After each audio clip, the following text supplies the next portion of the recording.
Welcome everyone, this is मन्नत official YouTube channel. आज की वीडियो में वेटिंग लिस्ट की बात करेंगे आपके all India institute of medical sciences के कॉमन रिक्रूटमेंट एग्जामिनेशन 2024 जो हाल फिलहाल में या तो स्किल टेस्ट के रिजल्ट अनाउंस हुए हैं या वो पोस्टों की भी बात करेंगे जिनका डॉक्यूमेंट वेरिफिकेशन ऑलरेडी हो चुका है। बच्चों के सवाल हैं जो बिल्कुल जस्ट वेटिंग में रैंक के कैंडिडेट होल्डर्स हैं।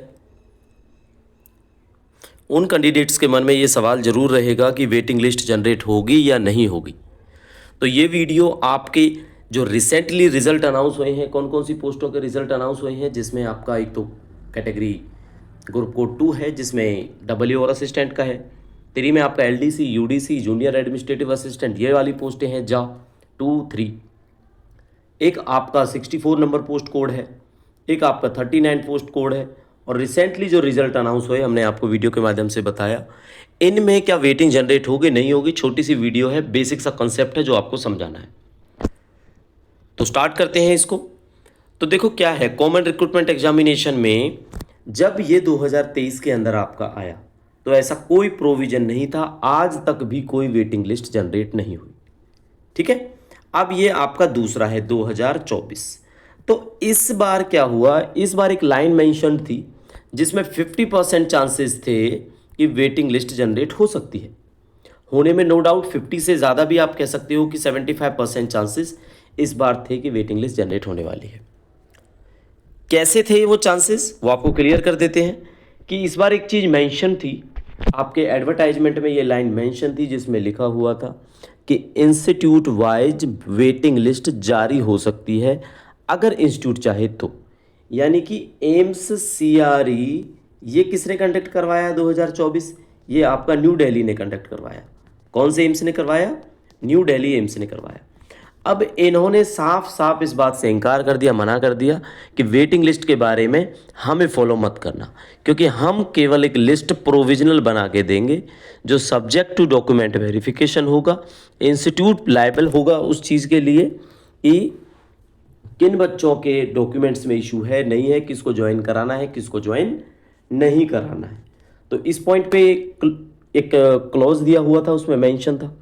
अभी क्या है, इंस्टीट्यूट वाइज वेटिंग लिस्ट की बात अगर करें तो इंस्टीट्यूट पे डिपेंड करता है, ये पूरी तरह से करता है। लेकिन जिस तरह से अगर आप आने वाले टाइम में देखोगे कि हमने आपको वीडियो के माध्यम से बताया कि एम्स सीआरई जो रिसेंटली ख़त्म हुआ वो 24 है और अभी जो आएगा वो 2025 आएगा।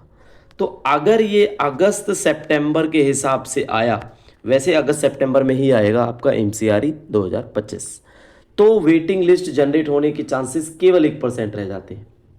उसका नो डाउट फिर भी इंस्टीट्यूट पे डिपेंड करेगा। कोई इंस्टीट्यूट मान लो आपका क्लर्क की 40 पोस्टें हैं, 38 बंदे ज्वाइन करते हैं, 2 बंदे ज्वाइन नहीं करते हैं, तो उन 2 बंदों को वो वेटिंग लिस्ट के थ्रू भी ले सकते हैं। वो नहीं करना चाहते नेक्स्ट एम्स सीआरई के लिए पार्टिसिपेट।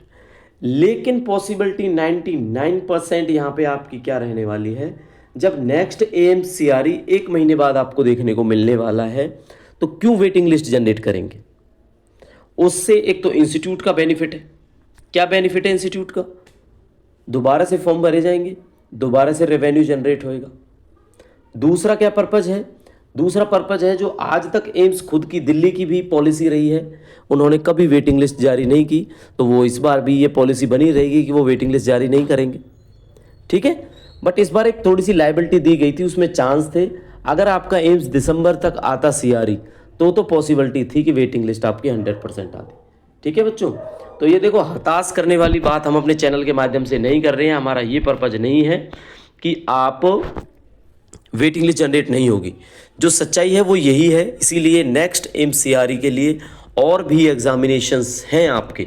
एसएससी सीएचएसएल करवाता है, एसएससी सीजीएल के एप्लीकेशन इनवाइटेड हैं, एसएससी एमटीएस के एप्लीकेशन इनवाइटेड हैं, और भी आपके स्टेट गवर्नमेंट के एप्लीकेशंस होंगे, तो आप उन पे फोकस करिए।